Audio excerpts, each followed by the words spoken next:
Ce matin-là, je fixais le plafond de la chambre, tandis qu'Anna se levait silencieusement de notre lit. C'était la troisième fois consécutive cette semaine-là. La troisième tentative ratée. Le même schéma qui se répétait depuis des mois. Elle ne disait rien, mais son silence pesait des tonnes. 23 ans de médecine, une spécialisation en urologie, des centaines de patients traités, et j'étais là, moi, le médecin renommé, incapable de résoudre mon propre problème. L'ironie ne pouvait être plus cruelle.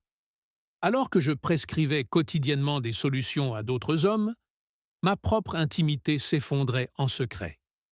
Personne n'aurait imaginé que le médecin qui parlait avec tant d'assurance de la santé masculine rentrait chez lui avec le même fardeau que ses patients.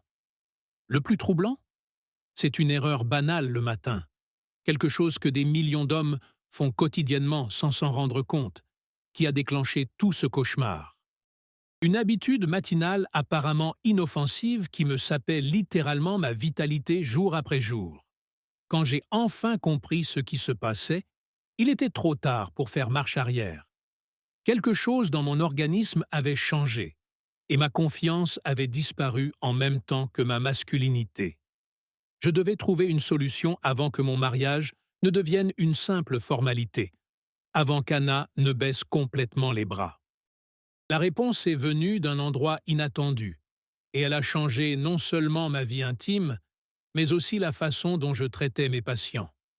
Ce que j'ai découvert cette nuit-là, en faisant des recherches désespérées après qu'Anna se soit endormie, n'avait jamais été mentionné pendant mes années d'études de médecine ou lors de congrès internationaux. C'était une information que l'industrie pharmaceutique préférait garder secrète, pour des raisons qui sont devenues évidentes par la suite. Et aujourd'hui, j'ai décidé de partager tout cela parce que je sais qu'il y a des millions d'hommes qui souffrent en silence, exactement comme j'ai souffert. Il était difficile de croire que ma vie en était arrivée là. À 48 ans, j'avais construit tout ce dont j'avais toujours rêvé. Une carrière solide en tant qu'urologue, respecté par mes collègues, un cabinet privé qui ne désemplissait jamais, une maison confortable et un mariage de 17 ans avec Anna, la femme que j'avais rencontrée pendant mon internat et dont j'étais tombé amoureux au premier regard. Notre routine était tranquille et stable. Nous nous levions tôt, prenions notre petit déjeuner ensemble avant de partir au travail, dînions en discutant de notre journée, regardions une série avant de nous coucher. Le week-end, nous recevions des amis pour un barbecue ou allions au cinéma. Une vie ordinaire, comme celle de tant d'autres couples. En apparence, tout semblait parfaitement normal. Mais derrière les portes closes de notre chambre, une autre réalité se déroulait. Ce qui était auparavant naturel et spontané était désormais devenu une source constante d'anxiété pour moi. L'intimité, qui avait toujours été un pilier important de notre relation, s'effondrait rapidement, malgré tous mes efforts pour cacher le problème. Au début, je pensais que c'était juste de la fatigue, des semaines de travail intense, du stress accumulé, des nuits agitées. Des choses qui arrivent à tout le monde. Anna s'est montrée compréhensive les premières fois. « Ne t'inquiète pas, disait-elle, nous sommes fatigués, nous avons le temps. » Sa gentillesse ne faisait qu'accroître ma frustration intérieure. En tant que médecin, je savais que cela pouvait arriver à n'importe quel homme de temps en temps. Mais je savais aussi que lorsque le problème persistait, quelque chose de plus grave pouvait se passer. Et cela a persisté. Semaine après semaine, mois après mois. Chaque tentative infructueuse était suivie d'un silence de plus en plus lourd entre nous. Moi qui passais mes journées à conseiller des hommes sur leur santé intime avec tant d'assurance, je rentrais chez moi et me sentais complètement impuissant, non seulement au sens physique du terme, mais dans tous les sens du mot. Le plus ironique, pendant la journée, dans mon cabinet, je discutais de ce même problème avec des dizaines de patients. Des hommes de tous âges venaient me voir, gênés, la tête baissée, à la recherche d'une solution pour retrouver leur confiance, leur masculinité. Je les rassurais, leur expliquais les causes physiologiques, leur prescrivais des médicaments, leur recommandait des changements d'habitude, et ils repartaient plus légers, pleins d'espoir. J'étais l'expert, l'homme qui avait toutes les réponses. Sauf pour moi-même. Dans la sécurité de mon cabinet, j'étais le médecin confiant, l'expert qui résolvait les problèmes. À la maison, j'étais juste un homme effrayé qui commençait à éviter tout contact physique avec sa propre femme par peur d'une nouvelle déception. Anna a commencé à remarquer des changements dans mon comportement. Les baisers plus brefs, la distance subtile lorsqu'elle s'approchait dans le lit. « Tout va bien entre nous ?» me demandait-elle souvent, et je répondais toujours que oui, que j'étais juste fatigué, préoccupé par un patient, que je pensais aux factures à payer.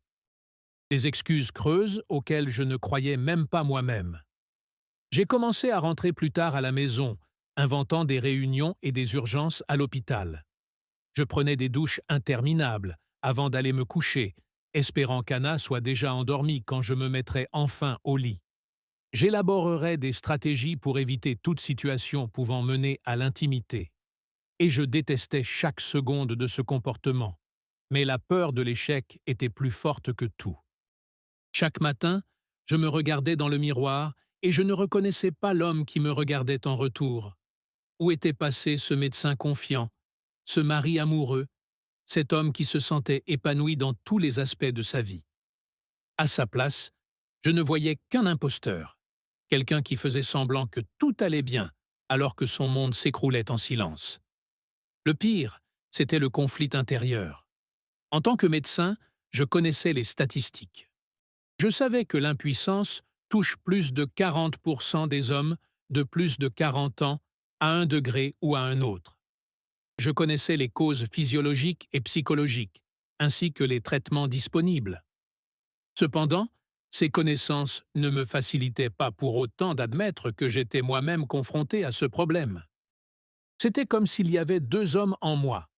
Le médecin rationnel qui savait exactement ce qui se passait et ce qu'il fallait faire, et l'homme ordinaire, dominé par son orgueil blessé et sa peur, incapable de suivre ses propres conseils. Alors que le fossé entre Anna et moi se creusait, je me demandais combien de temps notre mariage tiendrait encore ainsi. Et le plus effrayant, c'est que je n'avais aucune idée de la manière de renverser la situation. C'est un mardi soir que j'ai réalisé que j'avais touché le fond. Nous fêtions nos 17 ans de mariage, et Anna avait préparé un dîner spécial.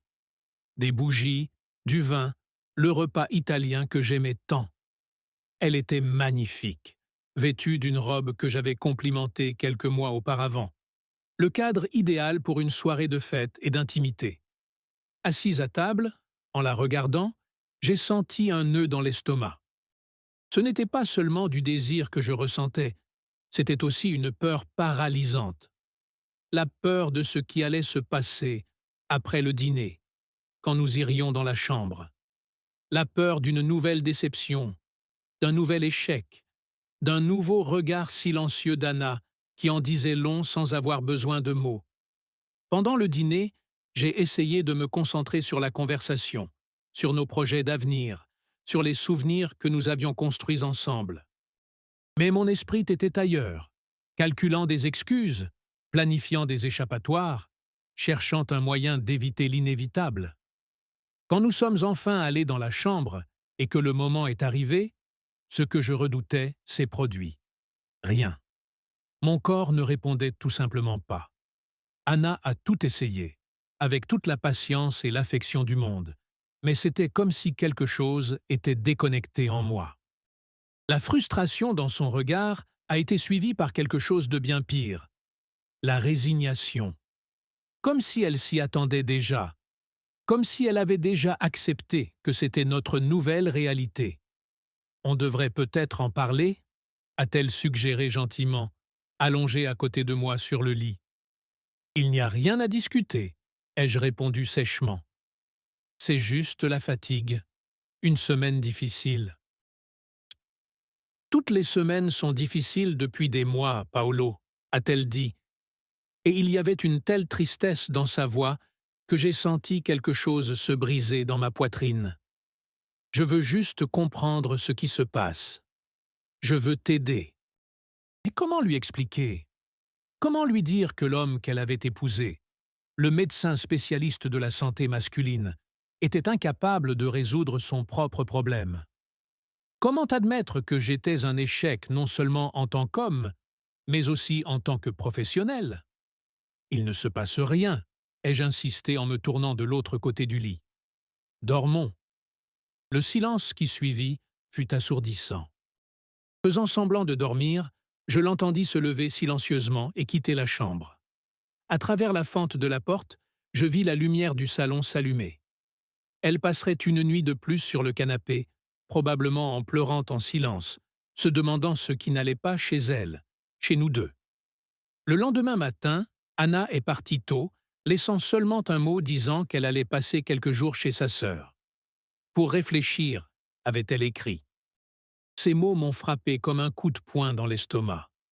Notre mariage était en train de s'effondrer, et c'était entièrement ma faute.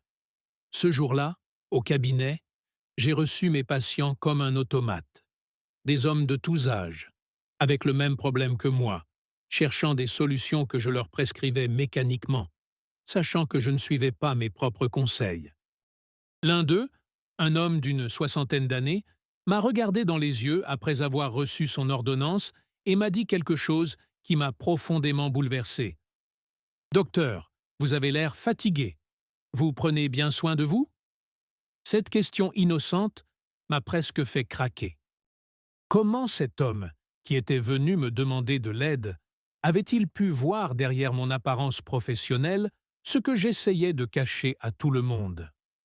Pendant le déjeuner, isolé dans mon bureau, j'ai fait quelque chose que j'aurais dû faire depuis longtemps. J'ai cherché des informations comme si j'étais mon propre patient. J'ai revu mes examens récents, analysé mes habitudes, mon alimentation, mes antécédents familiaux.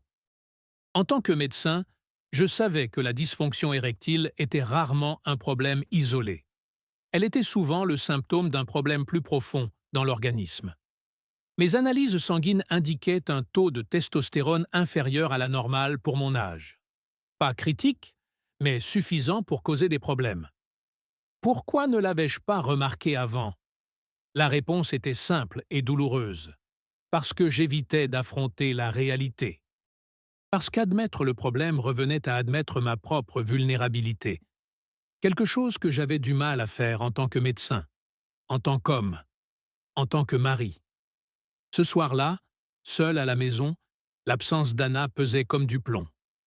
J'ai regardé les photos dans notre chambre, notre voyage au Portugal, notre 10e anniversaire, des moments ordinaires de notre vie quotidienne qu'elle tenait toujours à immortaliser.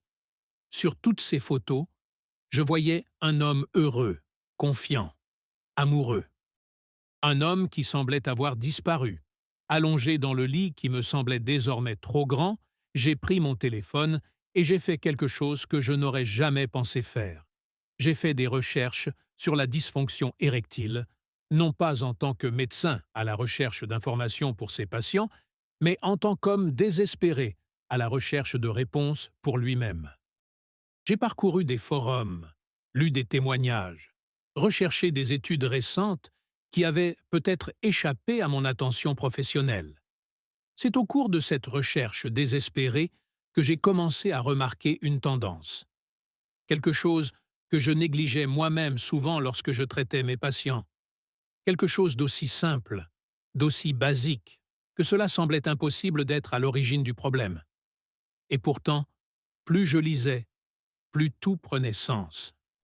Le problème ne venait pas seulement de mon corps, mais de la façon dont je le traitais depuis des années. Des habitudes quotidiennes qui, prises isolément, semblaient inoffensives, mais qui, cumulées, sapaient littéralement ma vitalité, ma masculinité, ma capacité à être l'homme qu'Anna méritait, que mes patients attendaient de moi, que je voulais être moi-même. Et le plus dévastateur? En tant que médecin, j'aurais dû le savoir.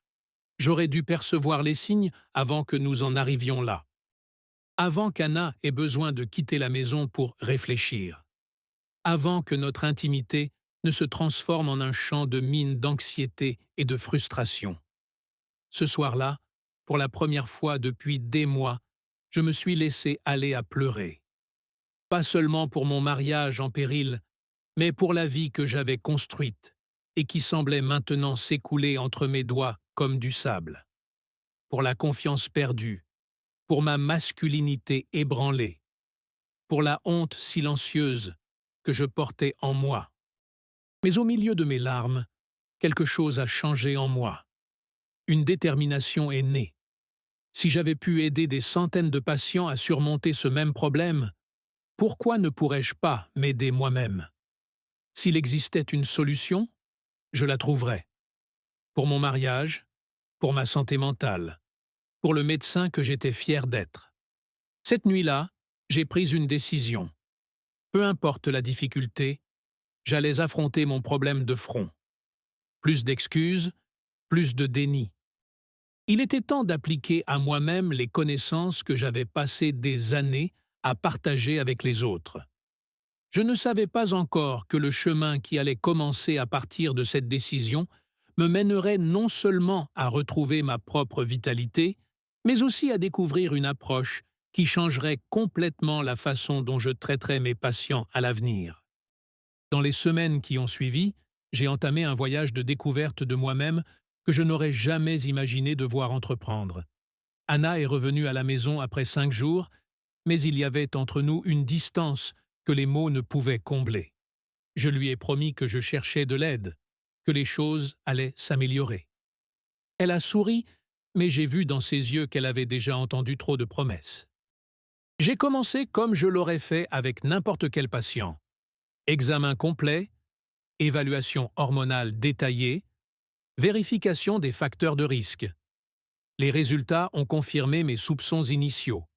Un taux de testostérone inférieur à la normale, bien que pas critique, une légère résistance à l'insuline, des marqueurs inflammatoires élevés. Des signes que, en tant que médecin, j'aurais immédiatement identifiés chez un patient, mais que j'avais ignorés chez moi. Ma première réaction a été la plus évidente. La médication. Je prescrirais des inhibiteurs de la phosphodiesterase à n'importe quel patient dans ma situation. Alors pourquoi pas à moi-même? J'ai obtenu quelques échantillons à mon cabinet, l'un des avantages d'être médecin, et j'en ai pris une dose avant une soirée que j'avais soigneusement préparée pour Anna. Le résultat fut encourageant, mais temporaire. Cela a fonctionné cette nuit-là, certes. Anna était heureuse, je me sentais momentanément soulagé. Mais quelque chose en moi savait que je ne traitais que le symptôme, pas la cause. Et en tant que médecin, j'aurais dû le savoir. De plus, l'idée de dépendre d'une pilule pour le reste de ma vie ne me plaisait pas. Et puis, il y avait les effets secondaires, le léger mal de tête, la congestion nasale, la sensation que cette érection n'était pas vraiment la mienne, mais induite chimiquement. J'ai donc décidé de chercher des alternatives. J'ai commencé à passer en revue la littérature médicale la plus récente sur la santé hormonale masculine. J'ai lu des études qui ne faisaient pas partie du programme traditionnel des facultés de médecine. J'ai participé à des webinaires avec des experts internationaux en médecine fonctionnelle. Et peu à peu, j'ai commencé à réaliser qu'il existait une approche beaucoup plus large du problème auquel j'étais confronté. L'une des études qui m'a le plus impressionné provenait d'une université scandinave et analysait la relation entre certaines habitudes alimentaires matinales et les niveaux de testostérone tout au long de la journée. Les résultats étaient surprenants. Les hommes qui consommaient certains aliments dès le réveil présentaient une baisse significative de leur taux de testostérone disponible pendant les 6 à 8 heures suivantes. Parmi ces aliments figuraient précisément les principaux composants de mon petit déjeuner quotidien depuis plus de 20 ans. Jus d'orange industriel, céréales complètes et produits à base de soja. L'ironie était cruelle. Je croyais faire des choix sains, alors qu'en réalité, je sabotais ma propre vitalité dès le début de la journée. Une autre étude, menée cette fois par une université américaine, a montré la corrélation entre l'exposition à certains plastiques contenant du bisphénol et des phtalates et la production hormonale masculine. Je réchauffais mon café tous les matins dans un gobelet en plastique au micro-ondes de mon cabinet. Encore une habitude apparemment inoffensive, qui pouvait contribuer à mon problème. C'était comme si un voile avait été levé. J'ai commencé à réaliser que ma routine quotidienne était remplie de petits choix qui, pris individuellement, semblaient insignifiants, mais qui, mis bout à bout, créaient l'environnement parfait pour la tempête hormonale que je traversais. J'ai décidé de changer complètement d'approche. Au lieu de me concentrer uniquement sur le traitement des symptômes, j'ai commencé à apporter des changements à ma routine quotidienne. J'ai complètement revu mon petit déjeuner en remplaçant les aliments qui réduisaient la testostérone par des options favorisant la production hormonale naturelle. J'ai éliminé le plastique de ma routine, en particulier le plastique chauffé, et l'ai remplacé par du verre et de l'acier inoxydable. J'ai mis en place un protocole de jeûne intermittent, après avoir découvert des études montrant son impact positif sur la sensibilité hormonale.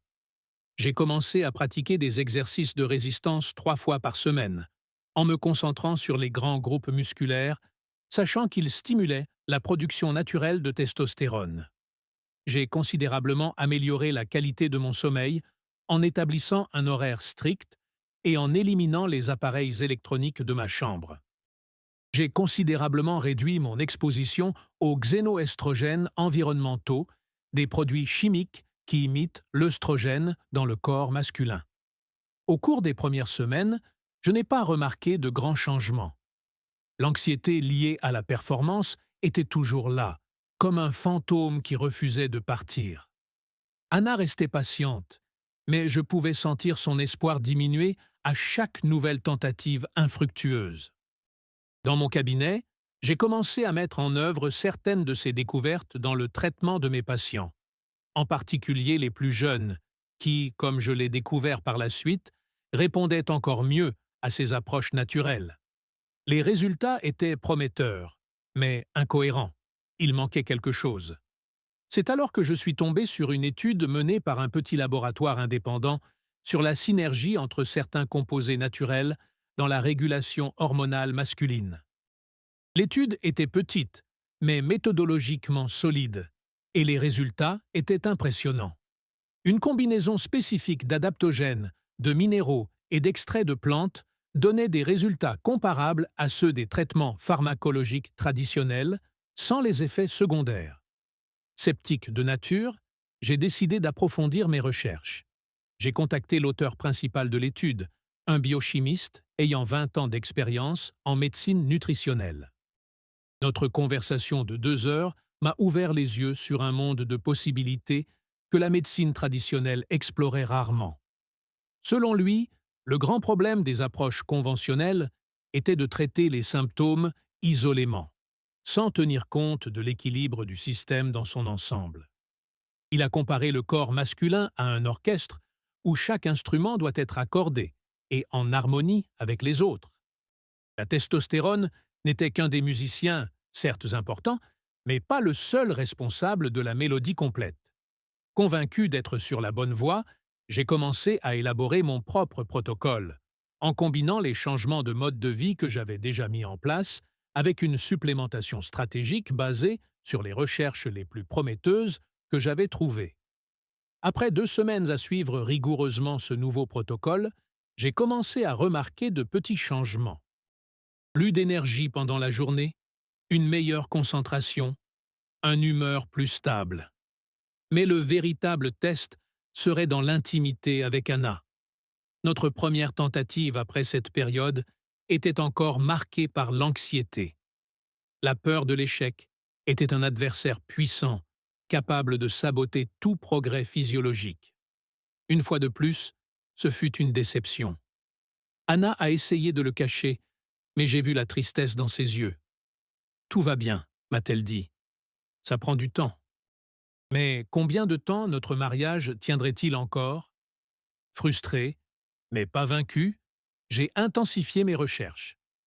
Peut-être manquait-il un élément crucial à mon protocole. C'est alors que je suis tombé sur une étude fascinante sur l'importance de certains cofacteurs dans l'absorption et l'utilisation des compléments alimentaires.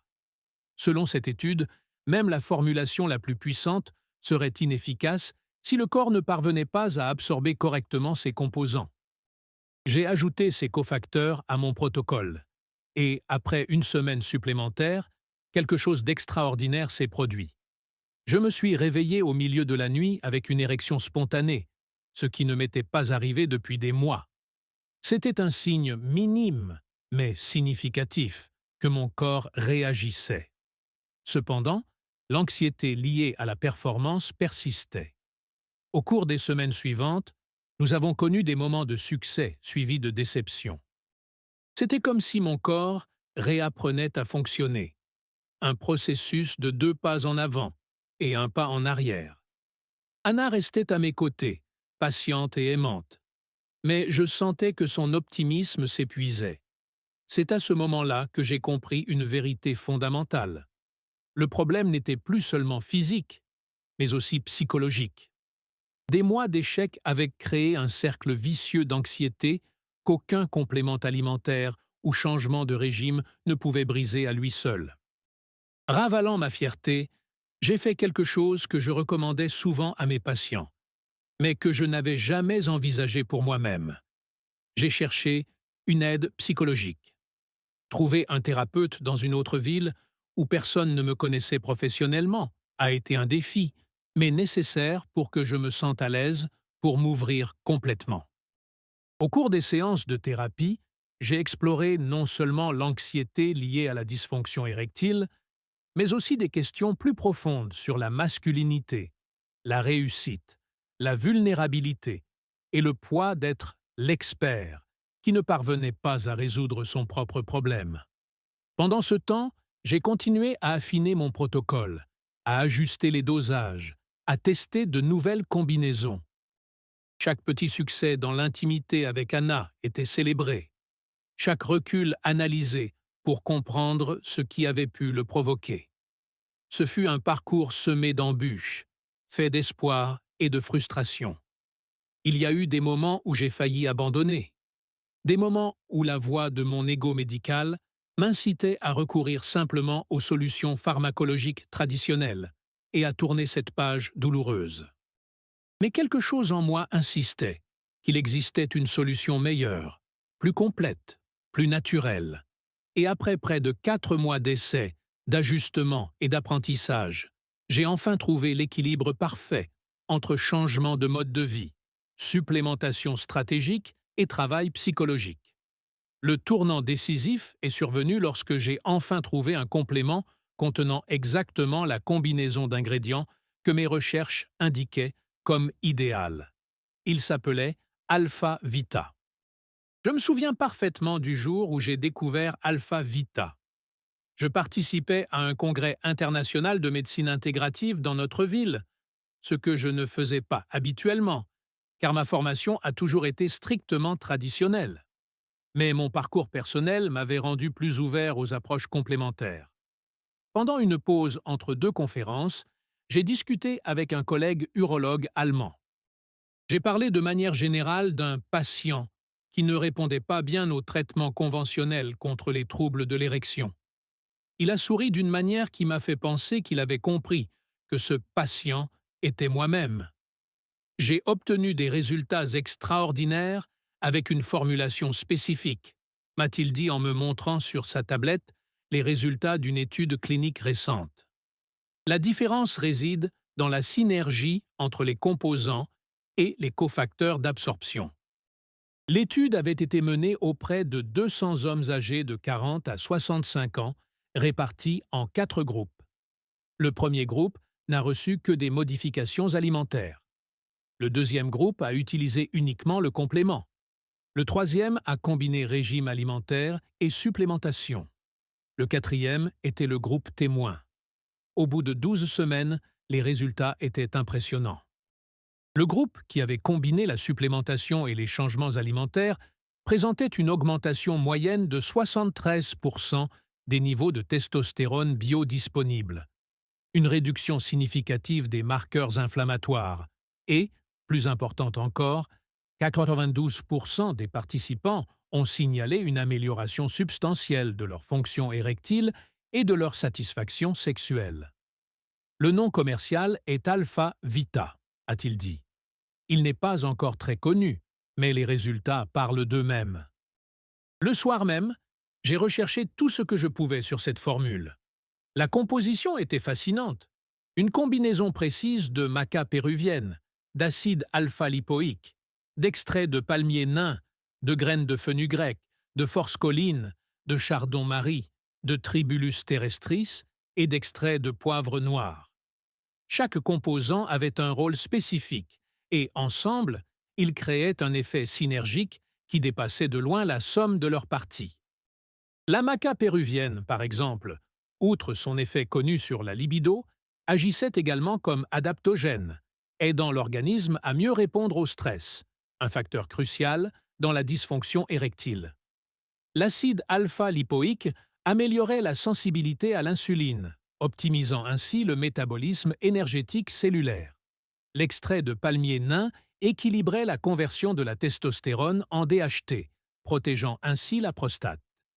La graine de fenugrec potentialisait la biodisponibilité de la testostérone.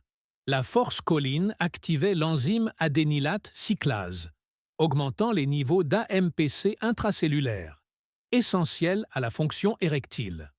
Le chardon-marie, grâce à sa silimarine, protège le foie et optimise le métabolisme hormonal. Le tribulus terrestris stimule la production naturelle de testostérone. Et l'extrait de poivre noir, apparemment un composant mineur, s'est en fait révélé crucial. Il augmente la biodisponibilité de tous les autres ingrédients. Le plus impressionnant était la précision des dosages. Il ne s'agissait pas seulement de mélanger des ingrédients bénéfiques, mais de trouver le juste équilibre entre eux pour maximiser leurs effets synergiques. J'ai réussi à commander AlphaVita et, en attendant sa livraison, j'ai poursuivi les changements alimentaires et de mode de vie que j'avais déjà mis en place. J'ai complètement éliminé les produits à base de soja, réduit considérablement ma consommation de sucre raffiné, évité de réchauffer les aliments dans des récipients en plastique, dormi dans une pièce complètement obscure et maintenu ma routine d'exercice de résistance 3 fois par semaine. Lorsque le complément est enfin arrivé, j'ai commencé à le prendre selon les recommandations. 2 gélules le matin à jeun, suivi d'un petit déjeuner riche en graisses saines seulement 30 minutes plus tard. J'ai appris que cette séquence spécifique maximisait l'absorption des composants. Au cours des premiers jours, je n'ai pas remarqué de changement significatif, à part une légère augmentation de mon énergie générale. À la fin de la première semaine, cependant, j'ai commencé à ressentir quelque chose que je n'avais pas éprouvé depuis longtemps. Des érections matinales spontanées. Pour beaucoup d'hommes, cela peut sembler banal, voire gênant parfois.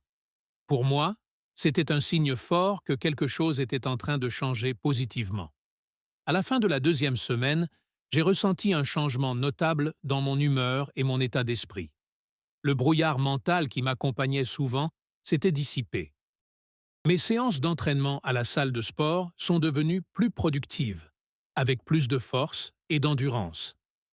Anna m'a fait remarquer que je semblais plus présent dans nos conversations, plus engagé dans notre vie quotidienne. C'est au cours de la 3e semaine que j'ai décidé qu'il était temps de retenter une relation intime avec Anna. Un vendredi, j'ai prévu un dîner spécial à la maison. Sans grandes attentes, sans pression, juste un moment pour renouer. Le dîner fut agréable, détendu. Nous avons parlé de tout, sauf de nos problèmes intimes. Lorsque nous sommes finalement allés dans la chambre, quelque chose avait changé. L'anxiété qui me paralysait habituellement avait considérablement diminué. J'étais nerveux, certes, mais d'une manière presque positive, comme dans l'anticipation plutôt que dans la peur. Ce qui s'est passé cette nuit-là n'était rien de moins qu'une redécouverte. Mon corps a réagi naturellement, sans effort, sans l'aide de médicaments. Mais plus important encore que l'aspect physique, c'était la reconnexion émotionnelle. Pour la première fois depuis des mois, il n'y avait pas de barrière invisible entre Anna et moi. Le spectre de l'échec ne planait plus au-dessus de nous. Puis, allongée côte à côte, Anna a pleuré en silence. C'étaient des larmes de soulagement, d'espoir renouvelé. Je pensais que nous avions perdu cela pour toujours, m'a-t-elle avoué. Ce n'est qu'alors que j'ai pleinement réalisé à quel point mon problème avait également affecté son estime de soi, à quel point elle s'était silencieusement culpabilisée, se demandant si elle était encore attirante pour moi. Au cours des semaines suivantes, j'ai suivi le protocole complet. Alpha Vita, changements alimentaires, exercice, travail psychologique. Chaque aspect renforçait les autres, créant un cercle vertueux. L'amélioration de la fonction sexuelle a apporté plus de confiance, ce qui a réduit l'anxiété, ce qui a encore amélioré les performances physiques. En 2 mois, ma vie avait complètement changé. L'intimité avec Anna était redevenue naturelle, spontanée, agréable. Les niveaux d'énergie que je considérais comme normaux pour mon âge, cette fatigue constante que l'on accepte comme faisant partie du vieillissement, ont laissé place à une vitalité que je n'avais pas ressentie depuis des années. Quelque chose d'encore plus fascinant a commencé à se produire. Mon approche professionnelle a radicalement changé. Au cours des années précédentes, j'étais devenu de plus en plus sceptique, dépendant exclusivement des solutions pharmacologiques traditionnelles. J'ai alors commencé à adopter une approche plus holistique avec mes patients. Je me suis mis à leur poser des questions sur leurs habitudes alimentaires, leurs habitudes de sommeil, leur niveau de stress, leur exposition aux toxines environnementales. Pour les patients qui le pouvaient, j'ai commencé à recommander des changements de mode de vie en association avec Alpha Vita, en expliquant toujours la science derrière chaque recommandation. Les résultats ont été extraordinaires. Des patients qui n'avaient pas bien répondu au traitement conventionnel ont commencé à signaler des améliorations significatives. Des hommes qui s'étaient résignés à dépendre de médicaments pour le reste de leur vie ont découvert une nouvelle indépendance. Des relations ont été sauvées. Des vies ont été transformées. Bien sûr, Alpha Vita n'était pas une solution miracle, et je l'ai toujours clairement expliqué à mes patients. Il s'agissait d'une approche globale qui comprenait l'alimentation, l'exercice physique, la gestion du stress et, si nécessaire, un travail psychologique. Mais le complément alimentaire était souvent le catalyseur qui rendait tous ces changements plus efficaces et durables. J'ai commencé à documenter systématiquement les résultats de mes patients, dans le but de publier éventuellement une étude clinique. Les données préliminaires étaient prometteuses. 87% des patients ont signalé une amélioration significative de leur fonction érectile en 8 à 12 semaines. 69% ont réussi à réduire ou à éliminer complètement leur consommation de médicaments conventionnels. Mais le plus impressionnant étaient les effets secondaires. Meilleure qualité du sommeil, augmentation de l'énergie, réduction de l'inflammation, amélioration du profil lipidique, plus grande facilité à gagner de la masse musculaire et à perdre de la graisse. C'était comme si tout le corps fonctionnait de manière plus optimale. Pendant ce temps, ma relation avec Anna s'épanouissait à nouveau. La réconciliation physique a ramené l'intimité émotionnelle qui s'était progressivement évanouie. Nous avons recommencé à faire des projets d'avenir, ce que nous avions cessé de faire lorsque notre mariage semblait s'effondrer. C'est Anna qui m'a suggéré de partager mon expérience plus largement. Il y a des millions d'hommes qui souffrent en silence, m'a-t-elle dit. Votre histoire pourrait leur donner de l'espoir. Au début, j'ai hésité. En tant que médecin, j'avais été formé à garder une distance professionnelle, à ne jamais mélanger le personnel et le professionnel. Mais plus j'y pensais, plus je réalisais que mon propre parcours pouvait être l'outil le plus puissant dont je disposais pour aider d'autres hommes. Après tout, il ne s'agissait pas seulement de fonction érectile. Il s'agissait de retrouver la confiance, la vitalité, la connexion avec sa partenaire. Il s'agissait de redécouvrir une partie fondamentale de l'identité masculine que beaucoup d'hommes croyaient avoir perdue à jamais. J'ai donc décidé de partager mon histoire, non seulement en tant que médecin, mais aussi en tant qu'homme qui a été confronté à l'un des défis les plus difficiles que la masculinité puisse présenter. Et j'ai trouvé non seulement une solution, mais aussi un chemin complet vers une vie meilleure. 6 mois après avoir commencé le protocole avec AlphaVita, ma vie avait changé d'une manière que je n'aurais jamais imaginé possible. Ce qui avait commencé comme une recherche désespérée d'une solution à un problème spécifique s'est finalement transformé en un parcours de transformation complète. Le changement le plus évident et le plus immédiat a bien sûr été dans ma vie intime avec Anna. La spontanéité est revenue complètement. Il n'y avait plus cette anxiété paralysante, cette peur constante de l'échec.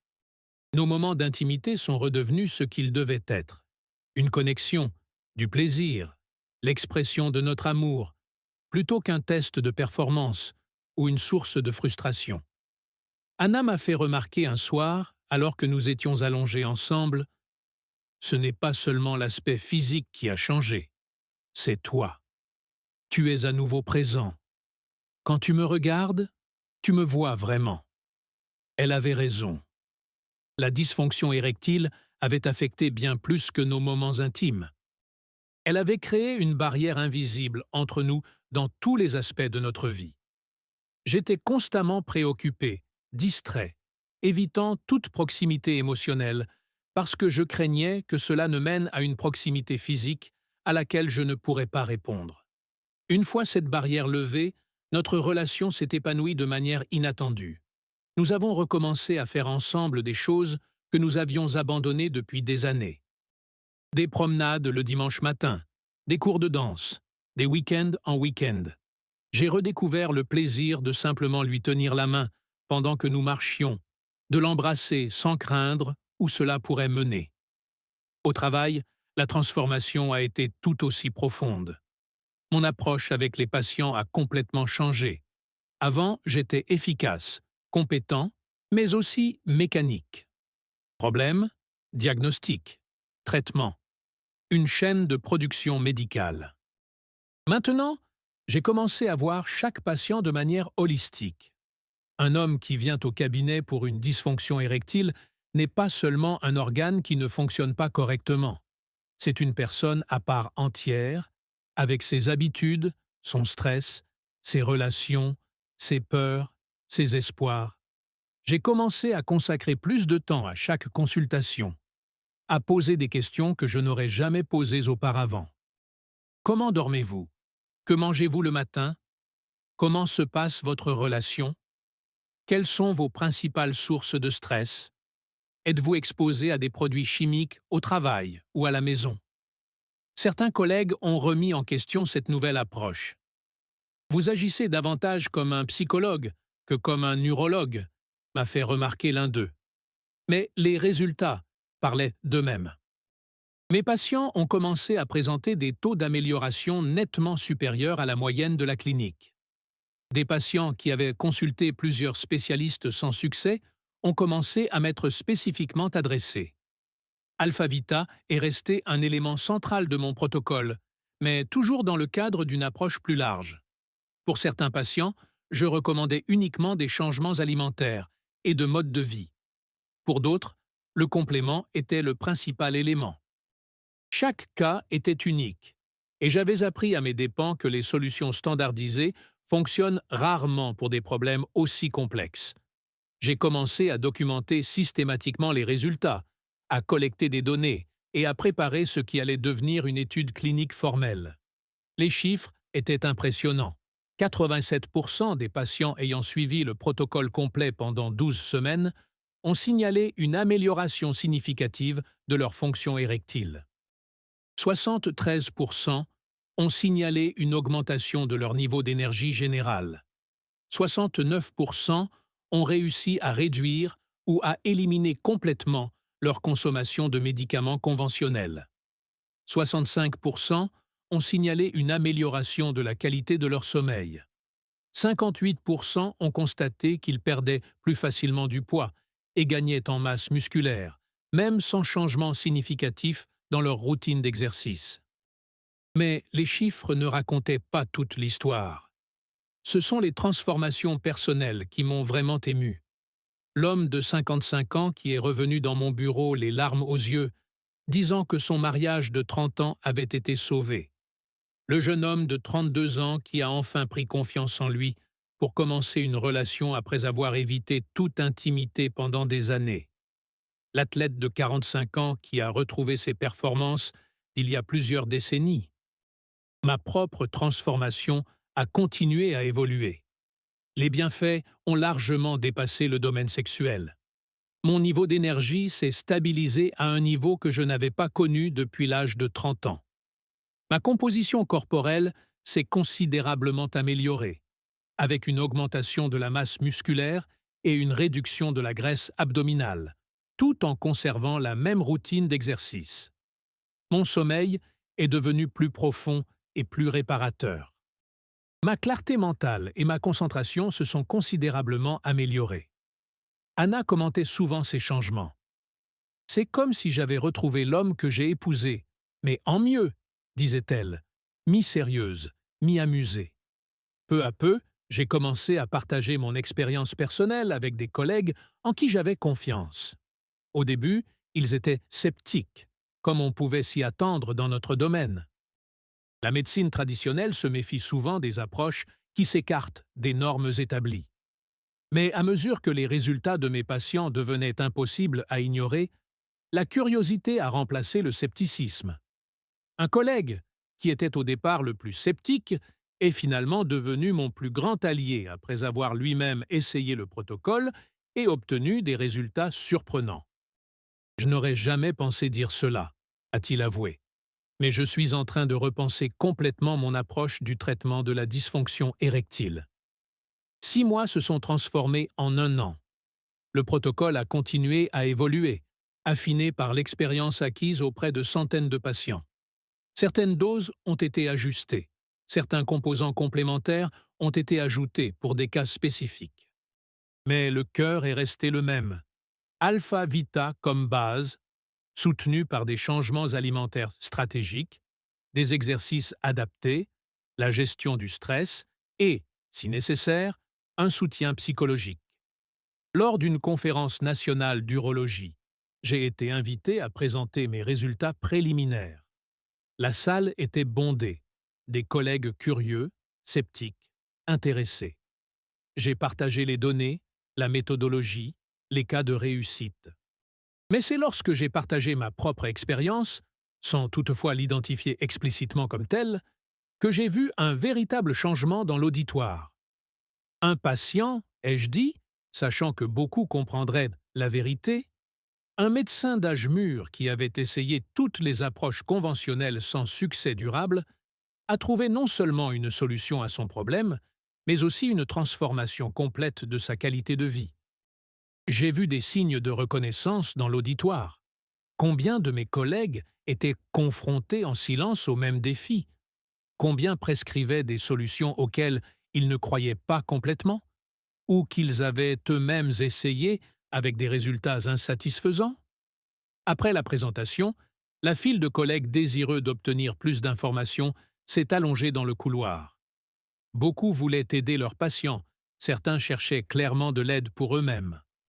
J'ai alors compris que j'avais trouvé une nouvelle raison d'être. Être un pont entre la médecine traditionnelle et des approches plus holistiques et intégratives pour un problème qui touche des millions d'hommes et leurs relations. 1 an et demi après avoir commencé mon aventure avec Alpha Vita, j'ai enfin publié l'étude clinique formelle, documentant les résultats obtenus auprès de 200 patients ayant suivi le protocole complet. L'étude a été acceptée dans une revue médicale intégrative réputée et a commencé à susciter des discussions dans le milieu médical. Bien sûr, il y a eu des critiques. Il y en a toujours en médecine, surtout lorsque de nouveaux paradigmes sont proposés. Certains ont remis en question la méthodologie, d'autres ont suggéré un effet placebo. Mais le nombre croissant de résultats positifs devenait de plus en plus difficile à ignorer. Pour moi, personnellement, le protocole Alpha Vita est devenu partie intégrante de ma vie. Non seulement pour l'amélioration de ma fonction sexuelle, qui est restée constante, mais aussi pour tous les bienfaits secondaires qu'il m'a apportés. À 50 ans, je me sentais plus vivant. plus présent, plus capable qu'à 40 ans. Ma relation avec Anna était plus forte que jamais, avec une intimité physique et émotionnelle qui rivalisait avec nos premières années ensemble. Je n'aurais jamais pensé dire cela, a commenté Anna lors de notre 19e anniversaire. Mais cette crise a été la meilleure chose qui pouvait nous arriver. Regarde où nous en sommes aujourd'hui. Elle avait raison.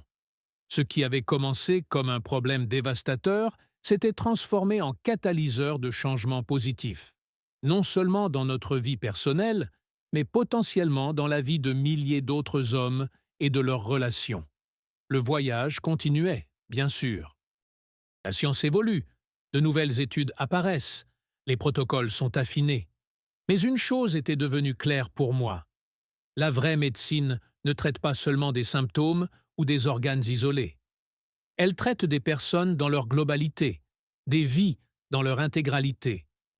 Et pour les hommes confrontés au défi de la dysfonction érectile, un défi qui va bien au-delà du physique, affectant l'identité, l'estime de soi, les relations, une approche tout aussi complète n'était pas seulement bénéfique.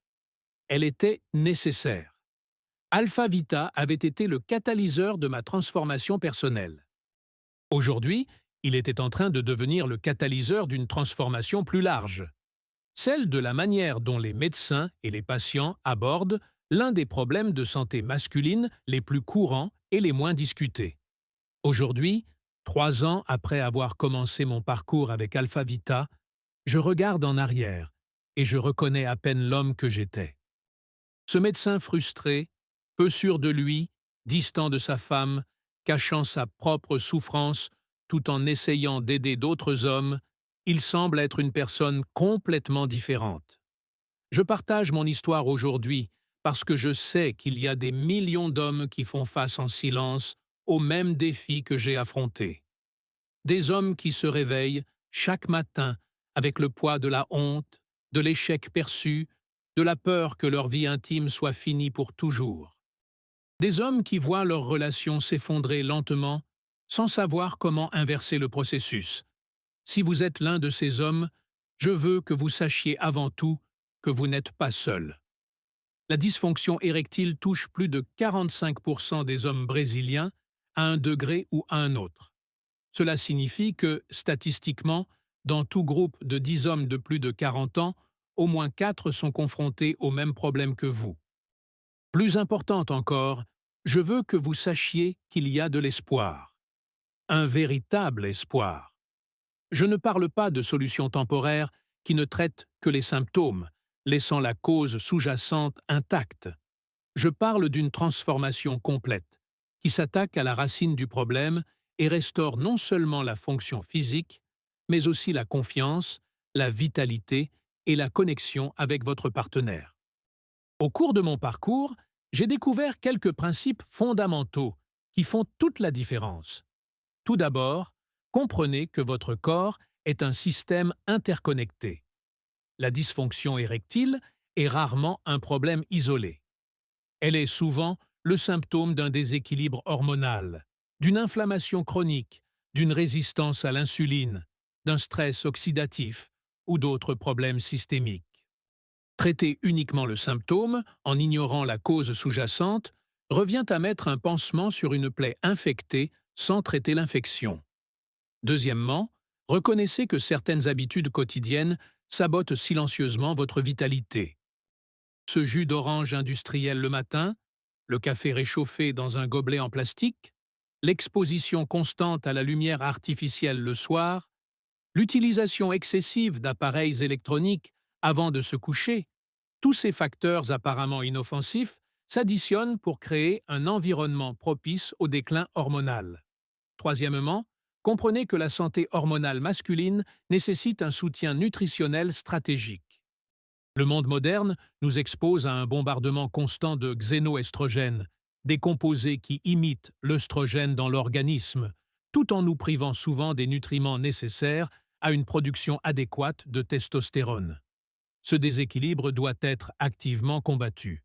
Quatrièmement, ne sous-estimez pas le facteur psychologique. L'anxiété liée à la performance crée un cercle vicieux qui peut persister même après que les facteurs physiques ont été traités. Briser ce cercle vicieux nécessite souvent autant de travail mental que physique. Enfin, et c'est peut-être le plus important, soyez patient et constant. Le rétablissement de la santé hormonale ne se fait pas du jour au lendemain. C'est un processus graduel, avec des hauts et des bas, des avancées et des reculs. La constance est plus importante que la perfection. Mon propre parcours a combiné tous ces principes. Des changements alimentaires stratégiques, l'élimination des expositions toxiques, des exercices adaptés, une meilleure gestion du stress, un travail psychologique lorsque cela était nécessaire. Mais le catalyseur qui a permis de tout mettre en place, qui a accéléré le processus de rétablissement et qui a potentialisé tous les autres efforts, c'est Alpha Vita. La formule unique d'Alpha Vita, avec sa combinaison précise de maca, d'acide alpha-lipoïque, de palmier nain, de fenugrec, de forscoline, de chardon-marie, de tribulus terrestri et d'extrait de poivre noir, a créé l'environnement idéal pour que mon corps rééquilibre naturellement sa production hormonale. Les ingrédients agissent en synergie, chacun renforçant les effets des autres. Chaque composant a un rôle spécifique. La maca améliore non seulement la libido, mais aide également le corps à mieux s'adapter au stress. L'acide alpha-lipoïque améliore la sensibilité à l'insuline et combat le stress oxydatif. Le palmier nain équilibre la conversion de la testostérone en DHT. Le fenugrec renforce la biodisponibilité de la testostérone. La forscoline active les mécanismes cellulaires essentiels à la fonction érectile. Le chardon-marie optimise le métabolisme hormonal dans le foie. Le tribulus stimule la production naturelle de testostérone. Et l'extrait de poivre noir augmente considérablement l'absorption de tous les autres composants. Au cours des 3 dernières années, j'ai documenté les résultats de plus de 800 patients qui ont suivi le protocole complet, y compris Alpha Vita. Les chiffres parlent d'eux-mêmes. 88% ont signalé une amélioration significative de leur fonction érectile en 8 à 16 semaines. 77% ont réussi à réduire ou à éliminer complètement leur consommation de médicaments traditionnels. 82% ont signalé une amélioration de leur satisfaction globale à l'égard de leur vie intime. 74% ont constaté des avantages secondaires significatifs. Plus d'énergie, un meilleur sommeil, une plus grande facilité à composer avec leur corps, une clarté mentale améliorée. 69% ont signalé une amélioration de la qualité de leur relation avec leur partenaire, même au-delà des aspects intimes. Mais au-delà des chiffres, ce sont les histoires individuelles qui me touchent le plus. Le cadre de 58 ans qui avait renoncé aux relations après son divorce, convaincu que sa vie intime était terminée, et qui est maintenant dans une nouvelle relation épanouie. L'homme de 34 ans qui avait développé une anxiété sociale sévère à la suite d'expériences malheureuses et qui a maintenant retrouvé non seulement sa fonction sexuelle, mais aussi sa confiance en lui. Le couple au bord du divorce, qui a récemment fêté ses 25 ans de vie commune, avec une intimité renouvelée que tous deux décrivent comme meilleure que dans les premières années.